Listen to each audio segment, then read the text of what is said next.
All right. Good evening, everybody. Just let me know if you can hear me okay.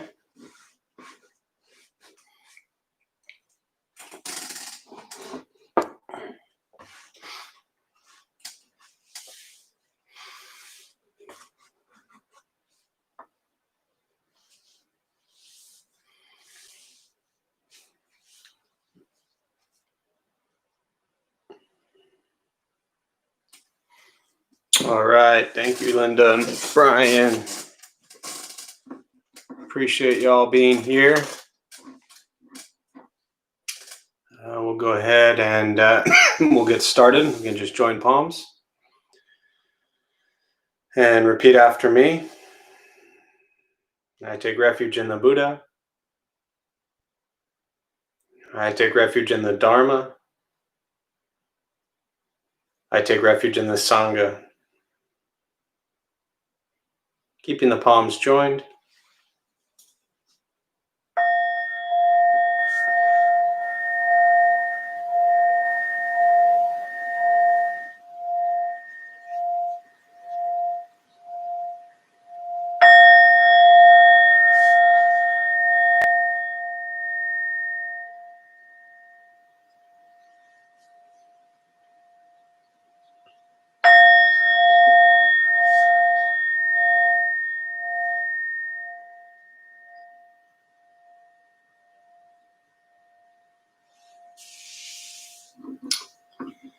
And putting the palms down.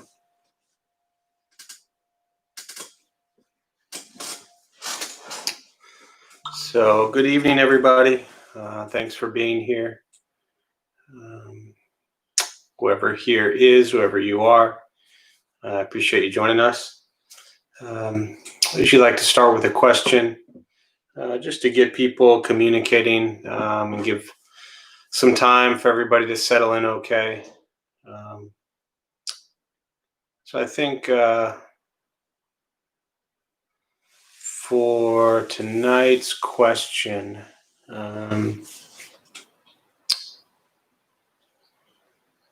that's a good question. What should tonight's question be? How about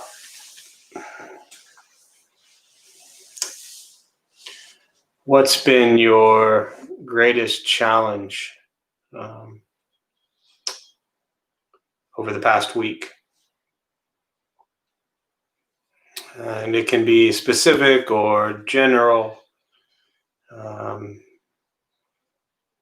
always talk about the practice of the paramitas and the causes of our suffering, the greed, the anger, the ignorance. What's your greatest challenge this past week? So we'll take a few moments for people to, if you are joining us for the first time, welcome. You'll see a chat box there on the screen. Feel free just to type in any response. What has been your greatest challenge this past week?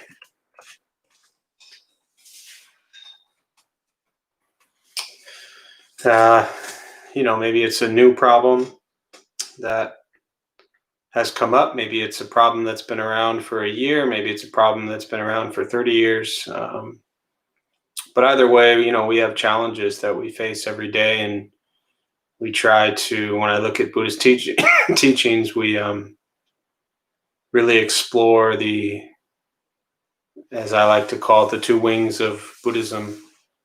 I really learned it that way, and the two wings of Buddhism are compassion and wisdom. So when we face challenges and we face difficulties, really the question is, can we respond to them with wisdom? And can we respond to them with compassion? Often the wisdom with response to challenges is first, because it allows us to hopefully, in a manner that's healthy for all, deal with the challenge and not create bigger or more problems or complications. And then from there, really the practice is to have the compassion for yourself or others or whatever it is that the challenge is about. So how we bring wisdom and compassion into challenges is a very difficult practice, but it's something that if we stop and really begin to recognize what's at the heart of our challenges, our expectations, our cravings, our desires, all challenges, all difficulties we face really come from the truth, which is we often desire and crave things to be different from how they are. And I see Linda and Brian, the first response on here is accepting things as they are. And when we don't accept things as they are, all complications in the mind arise. So yes, that is a very difficult challenge. Vicky, good evening. Patience. Yes, it's that darn patience thing over and over and over again. Chuck, going too fast. Getting into yoga class or working out with this cold. Well, good. I'm glad you're staying home. Greg, getting pulled in lots of directions with my time. Yeah, for sure. It's an interesting time, no pun intended, because for some people, we have all the time in the world, and for some people we have less time, no time at all. So these are interesting times we're facing, but the challenges are they don't go away, they change form. 1 week it's this challenge, the next week it's the next challenge. And actually, Linda, Brian, back to your accepting things as they are, if you really can just do that, then all of your challenges the rest of your life will fall away. So it's just so simple. Just accept things as they are, and you're done. You're golden. That's it. One thing. It's like that old, if you ever saw the movie, any of you, City Slickers, and he always tells people life is all about one thing. He's always putting up his fingers, and it's just one thing. The old, what's his name, Curly. And it's a funny movie, but he always says life is about one thing. And I don't want to ruin it for you. I'll let you see the movie to figure out what that one thing is about. In fact, if anybody who has not seen it watches the movie and reports back next week, you'll get extra credit, bonus points. So what else? Denise, trying to not judge those who are not adhering to COVID precautions. Yeah, that's a tough one. It's a real tough one. Some things seem so obvious to us, and some things seem the complete opposite to others. And that's really a difficult challenge. And we use the COVID example because it's so present and prevalent in our lives, and people are literally by the thousands dying every day. But the truth is that, not judging those who adhere to COVID precautions, if I had asked you, a year ago about judgment, or anyone, the reality is we would judge people for the things they did then also. So yes, I hear you. That's very present, and that's what's going on, as you shared your challenge right now. And the practice is to recognize that we're judging people constantly. But those ones are very difficult, especially with the current pandemic and what we're facing. So anyways, me to Denise, and then the patience of compassion go with that. Yes. Mario, ditto to Denise. It was hard to remain hopeful this week, especially. Yeah. So a lot of challenges around this issue that we're all going through right now.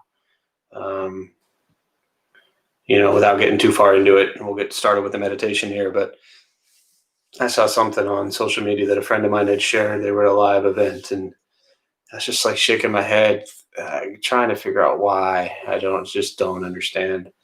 I watched it for a few minutes, and I just kept saying, I don't understand. And I eventually, turned off the live, and I just kept shaking my head saying, I just don't understand. And for me, sometimes as a practitioner, there's all that compassion in the world.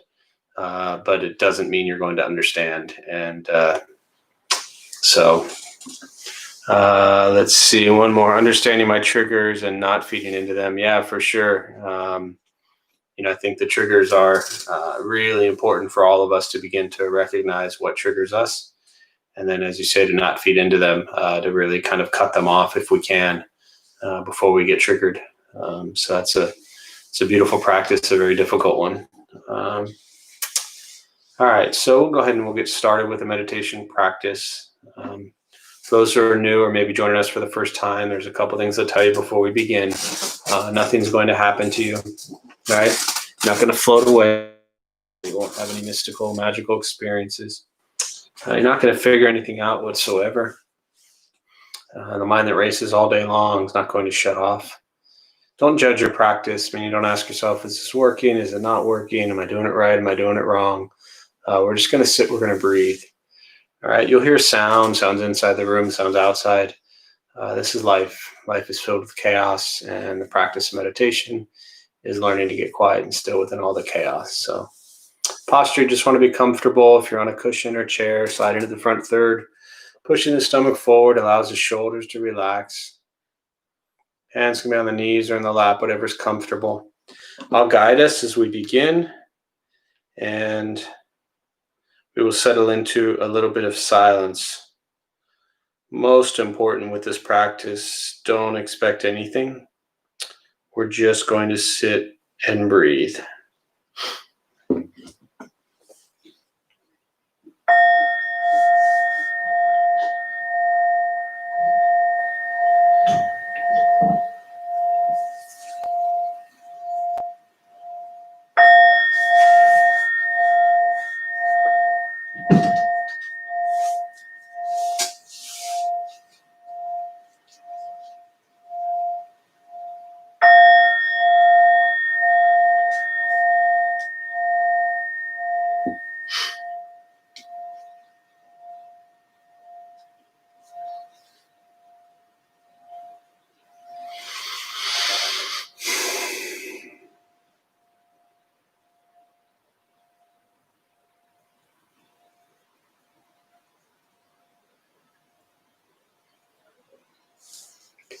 And starting with the eyes closed if comfortable, or slightly open. Mouth open or closed. We'll start with taking 3 deep breaths slowly.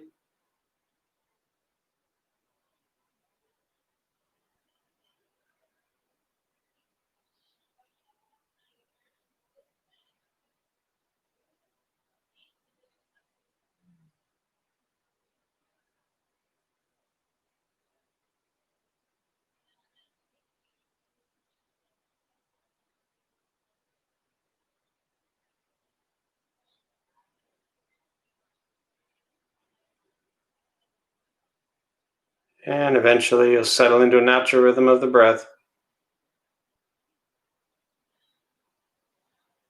Noticing the mind as it wanders, jumping from thought to thought.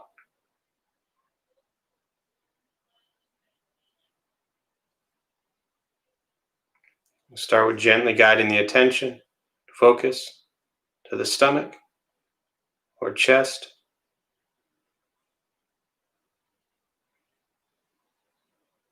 And breathing in, feel them rise. Breathing out, and they fall.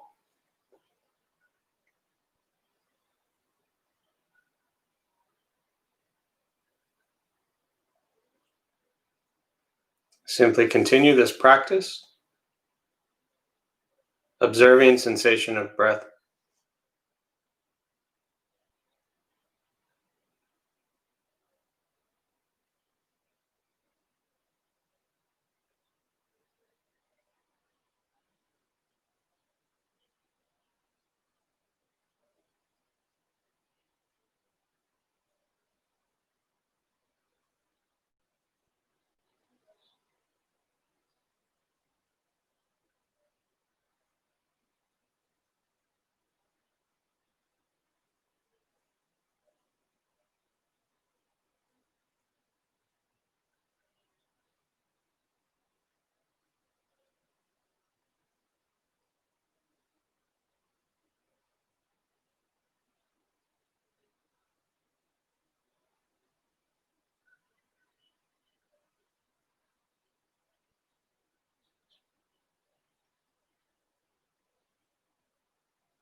As the mind wanders, lost in thought,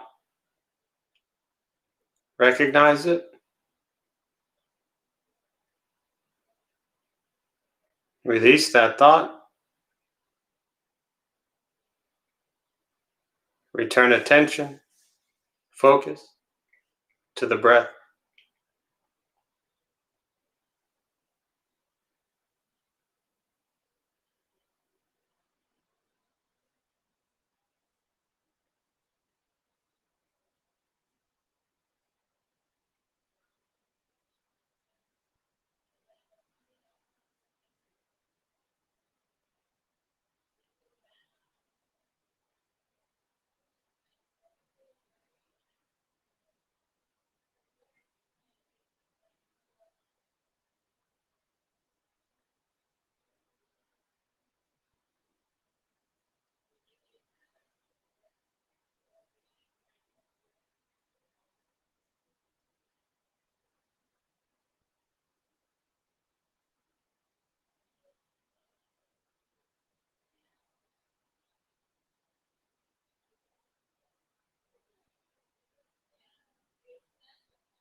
Breathing in, follow breath in,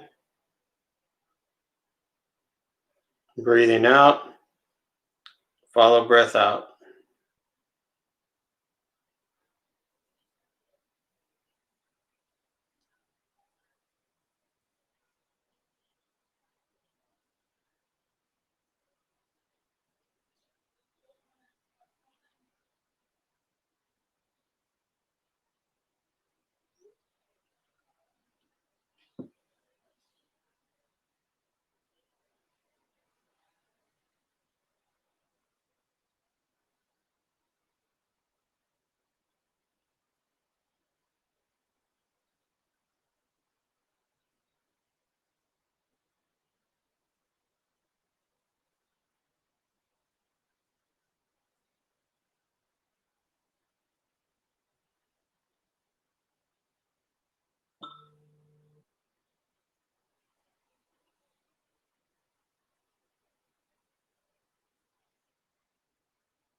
Where's your mind?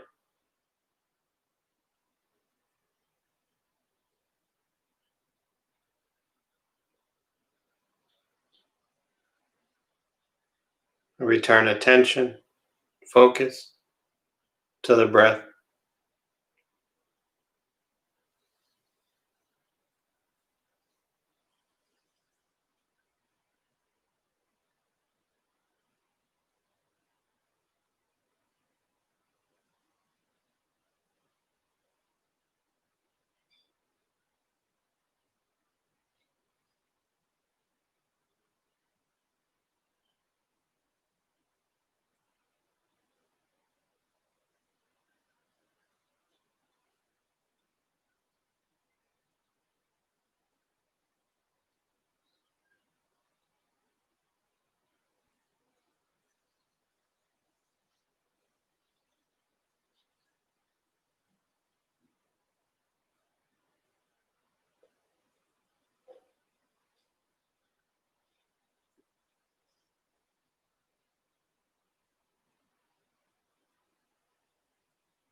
letting go of expectations,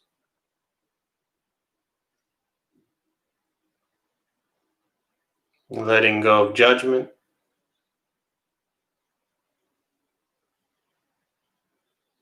simply sitting, breathing.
Keeping the mind alert,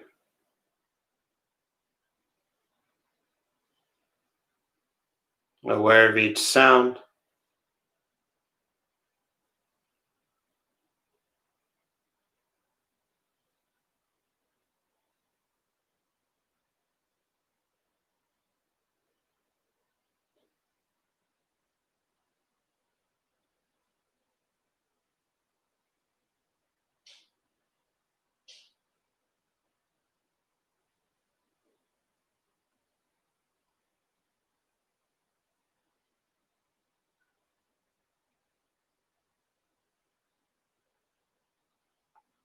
each thought,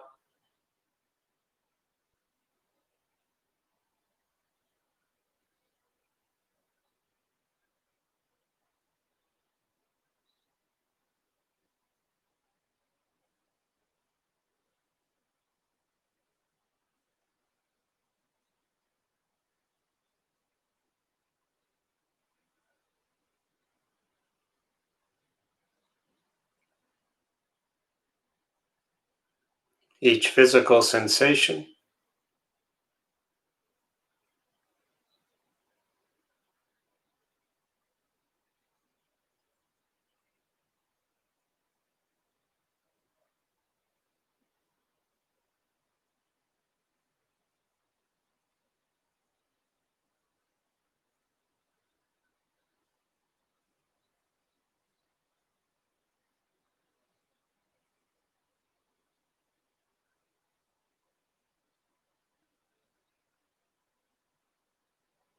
yet concerned with nothing but sitting.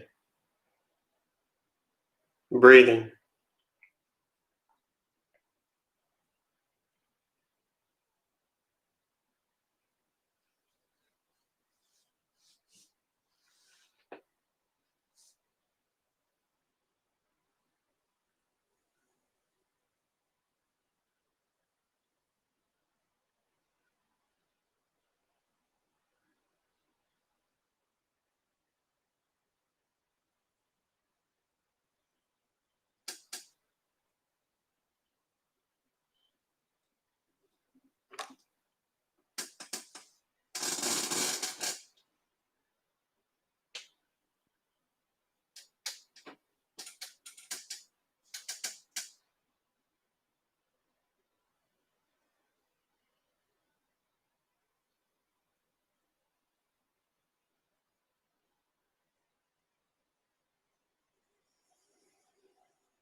And with the body still, rested,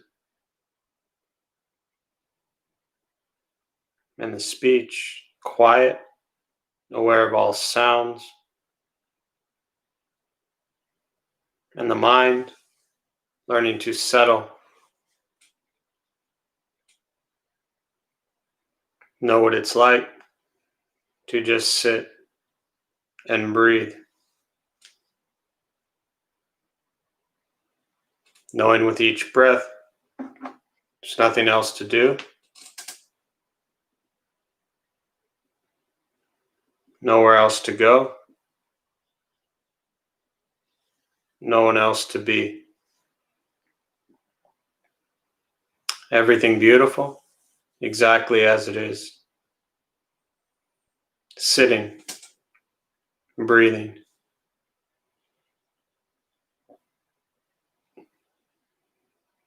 Once again, taking 3 deep breaths, slowly.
And as you slowly open the eyes, slowly begin to move. And most important, with the practice of meditation, is to recognize how you feel now, immediately after.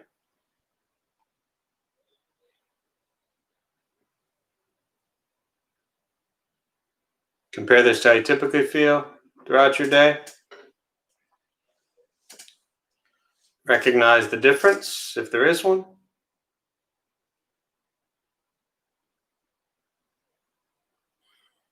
And ask yourselves how you'd prefer to feel every day for the rest of your life.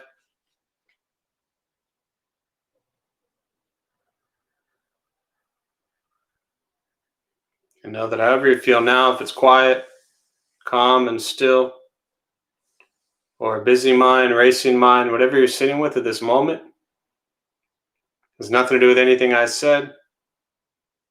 It's nothing to do with how we sit, hold the hands across the legs. Nothing to do with the sounds around us or anything else for that matter. It has everything to do with your own mind and your own mind's reaction to an external condition. This is what the Buddha called pratitya samutpata, means dependent origination. This is the basis of the Buddha's awakening. The word Buddha simply means awakened. He was a human being, no different than any one of us, who began to understand why he suffered, why he got angry, sad, depressed, stressed, anxious. He began to understand the causal relationship of all phenomena. And what that means very simply for all of us is every moment of our lives, things happen and we react. More stuff happens, more reactions. That's it. The practice of meditation is learning what it's like to respond to something quietly, peacefully, still. For most of us, the way you responded to the last 20 minutes is quite different from how you respond to everything else that's happening throughout your days. So all we're working on is closing the gap to where the way you feel now is closer to how you feel always. Just as driven, motivated, productive, successful, whatever that means to you in your respective lives. But with a mind that's steady, clear, focused, distracted by nothing, disturbed by no one.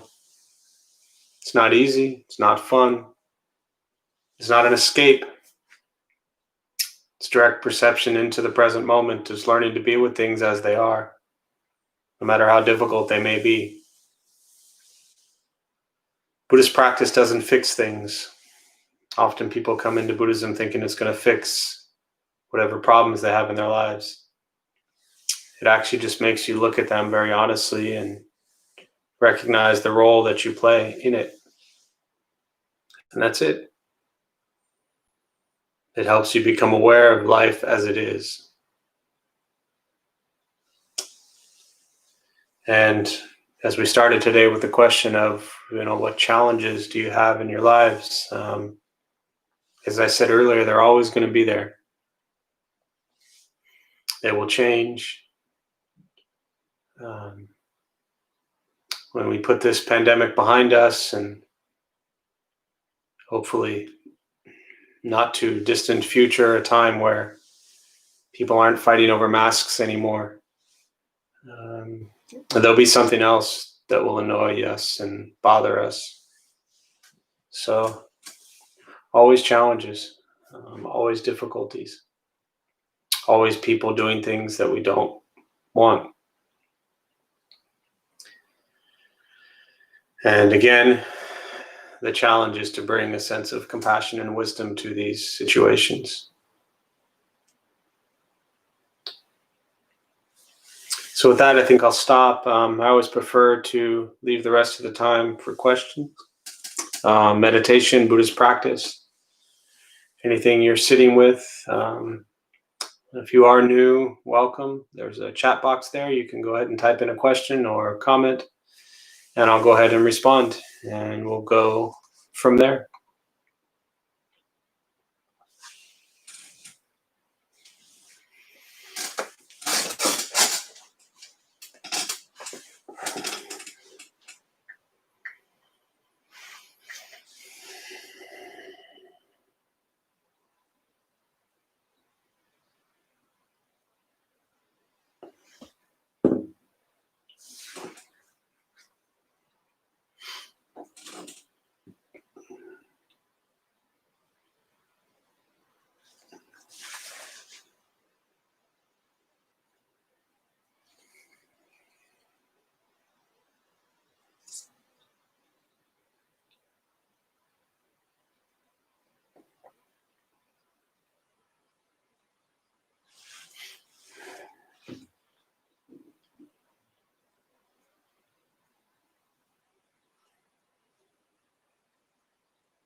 Thoughts, questions, anything you're sitting with at this moment.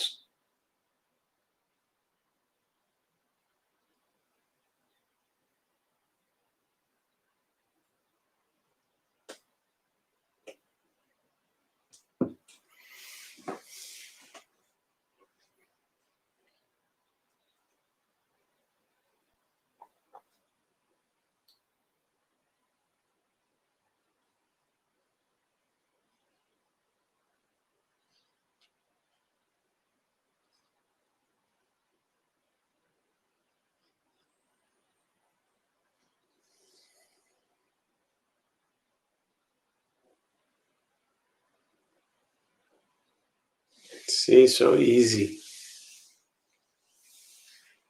Just sitting, breathing.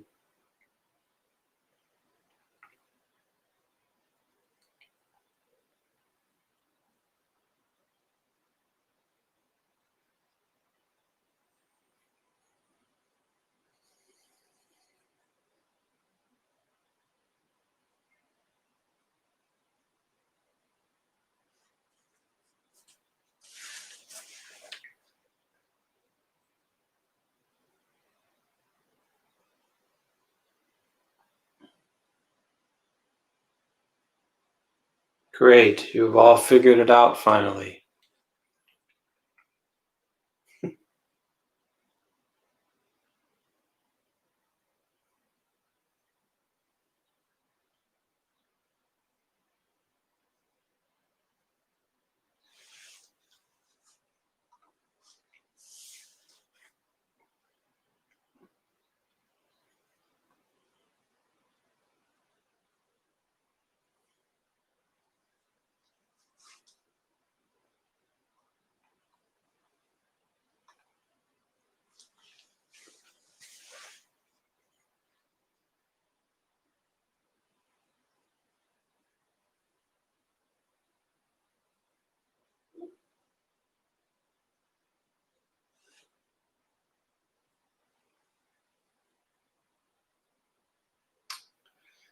What is the significance of the ringing I do in the beginning?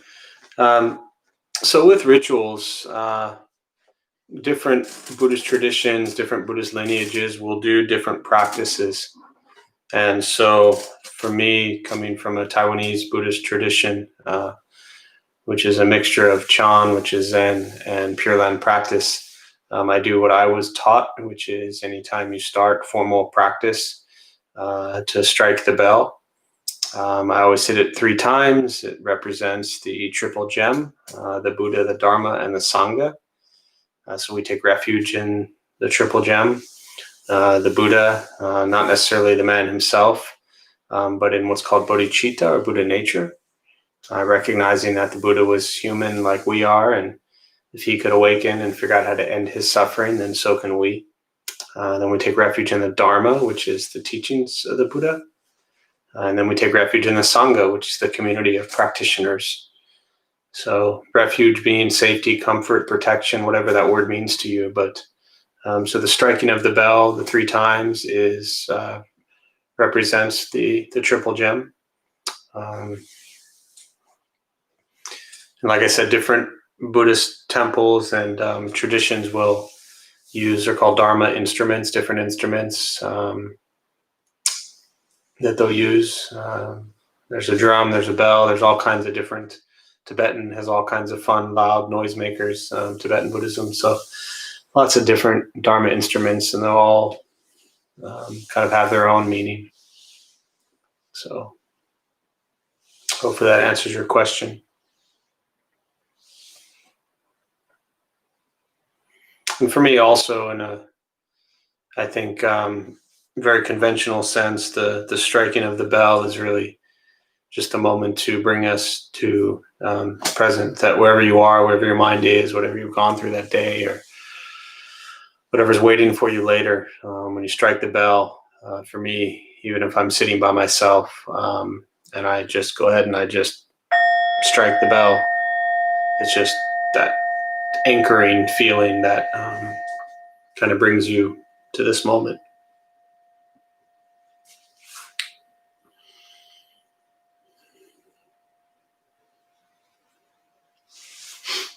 Other questions?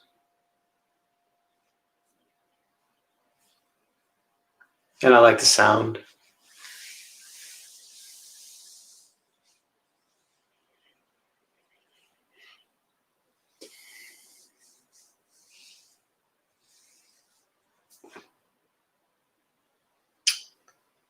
Can you talk more about bodhicitta? Yeah, so bodhicitta, or what's called Buddha nature, is, as the Buddha taught, what we all have. So the Buddha himself, as a human, he woke up every day, he went to the bathroom, he ate, he slept. He was just a human. And often, especially for those who might be new to Buddhism, think that the Buddha was kind of this godly figure, that he had some magical powers, or that he floats in the sky, or whatever it might be. But he was no different than you or I. And what he wanted to understand was that Buddha nature, bodhicitta, lies within all of us. My favorite metaphor for bodhicitta is the sun. And so the example is when you look outside on a cloudy day, which in San Diego we don't have too many of them, but if you imagine a cloudy day, the sun is still there. You just can't see it. It's covered with the clouds. So when you're looking for the sun and you can't see it, it doesn't mean it's not there. It just means it's covered. And the clouds, when we bring that bodhicitta, that Buddha nature, or the sun back to us, the clouds are what we call the 3 poisons, the cause of our suffering. This is our greed, this is our anger, this is our ignorance. This is what creates these clouds over our Buddha nature. So when the clouds part, you see the beautiful sun. And it's the same thing for us, that when these clouds, when this greed, when this anger, when this ignorance, when the cravings, when the desire, when these things part, that bodhicitta arises within us. So I think it's really important for those, especially if you're new to Buddhism, to think that this idea of nirvana or enlightenment or awakenings or whatever satori, whatever words you want to use. For me, this is part of why I always liked to, when I learned and I continue to share, that there's no goal in Buddhism, right? To awaken is not the goal, because this goal means that it's like somewhere you have to get to. And what the Buddha said is you don't have to get anywhere. You actually have to just wake up to what's already within you. So Bodhichitta, or Buddha nature, is it's what we are. It's the pure essence of who we are. And for me, it's why the practice has always been, which to some may come off negative, but we don't gather typically in Buddhist circles because we're always happy and peaceful. We gather and we explore the nature of our mind and our actions because we struggle. And so for me, Buddhist practice has always been about recognizing what are the clouds. I want to be very honest with what is my greed, what is my anger, what is my ignorance, what are my cravings, what are my desires, what are these clouds that hinder me. So hopefully that helps on bodhicitta. All of our attachments, these things that really bind us to this physical realm, is what keeps us from awakening. But we struggle with that because we have these, as very conventional humans, we have these goals and these dreams and these ideas of how we want to live our lives and what we want to own and when we want to retire and what our house looks like and what shoes we wear and what partner we're with. We have all of these grand ideas of how we think everything is supposed to be. And all of those are just attachments and cravings and judgments. And I'm not saying that they're wrong or that they're bad. It's important to understand that this isn't about what's right and wrong. It's about recognizing that these cravings and these desires and these judgments and these critiques are what keep us from abiding and awakening to our Buddha nature, or bodhicitta. Good question. Other questions?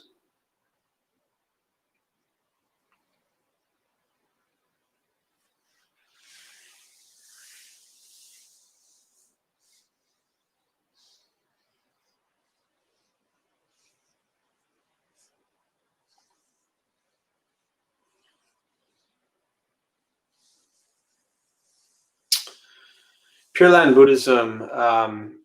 You mentioned Pure Land Buddhism. What is that? So Pure Land Buddhism, let me give you a very brief overview with Buddhism in general for anybody who might be new. But the Buddha himself lived in India, 500 years BC.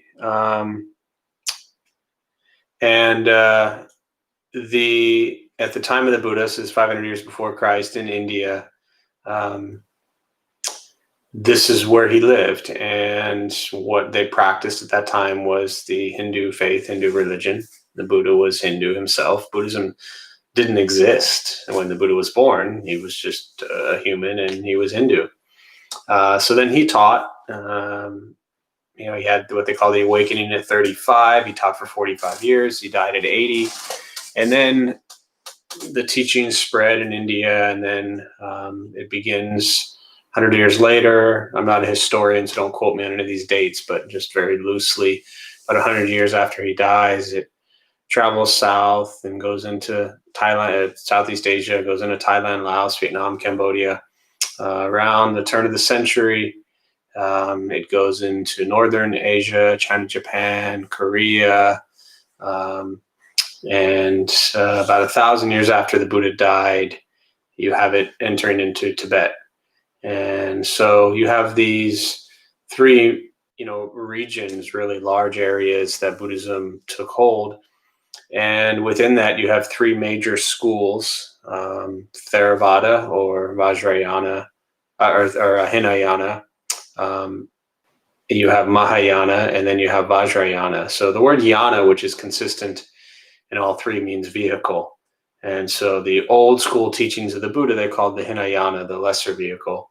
Mahayana, Maha is greater. They called the greater vehicle. This went into China, Japan, Korea. And then you have Vajrayana. Vajra is diamond, and that goes into Tibet. So you have these three vehicles. They eventually renamed Hinayana to Theravada.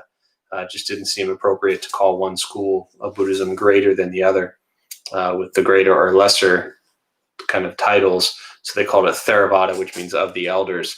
But so within these three schools of Buddhism, you then have you have additional kind of schools of Buddhism. So Tibetan has, I think it's 4 or 5 still today, schools of Buddhism. Mahayana has the Zen practice, has Pure Land practice. So there are these different schools of Buddhism within the larger bodies of Buddhism. And Pure Land is one of them. Pure Land is really prevalent in Taiwan, Japan. You have it in Vietnam, you have it in Korea, but it's based on the Amitabha Sutra.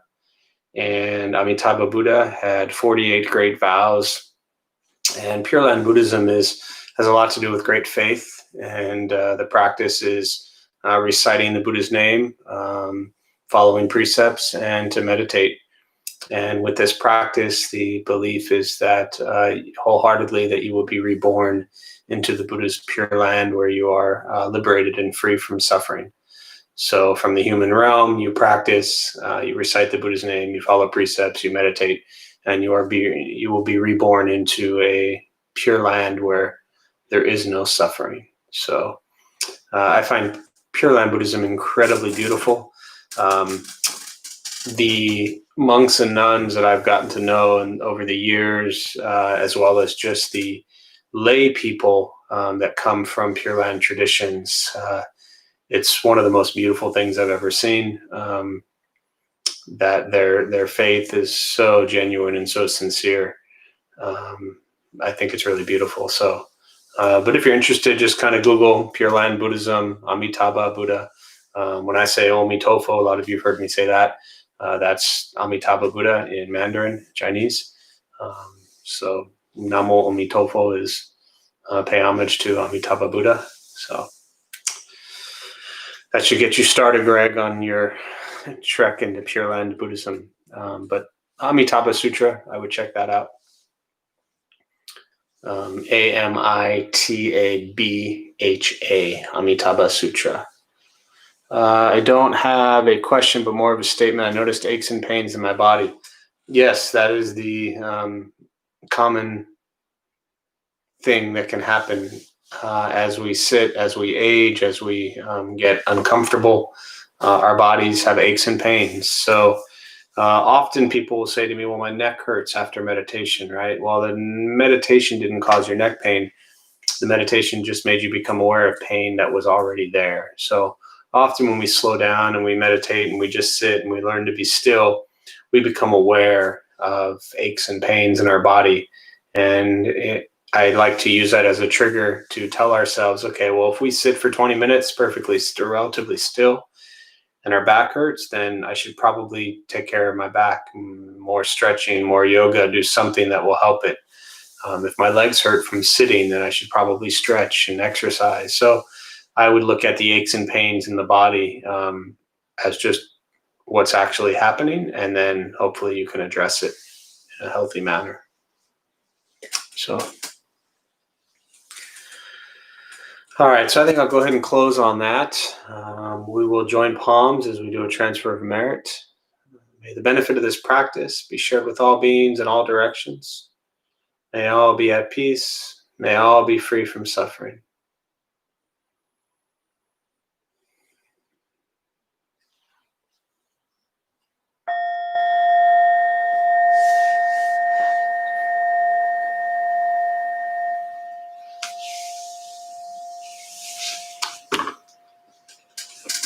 So I appreciate you all being here. Just a quick announcement before you head off. My name is Jeff. I'm a Dharma Bum.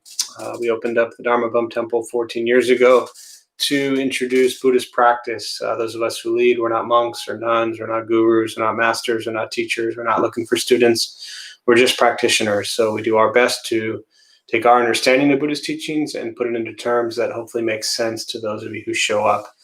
We closed 9 months ago due to the pandemic. We will remain closed until it's safe to open. All of our classes now are online, just about all of them. So Tuesday, Wednesday, Thursday, and Saturday, we're on YouTube. The rest is on Zoom. Just go to the website. You can pull that up, or online sales, so for curbside pickup or anything like that. So if you need stuff from Buddha for You and or want anything, let me know, or just go to the website. But other than that, I appreciate you all being here. Please stay safe, stay home as much as possible. These are crazy, unhealthy, unsafe times right now. So I see it as a beautiful bodhisattva practice to do our best to not put anyone in risk of getting sick. So thank you all. If I never see you again, think good thoughts, speak good words, and do good deeds. That's really the heart of this practice.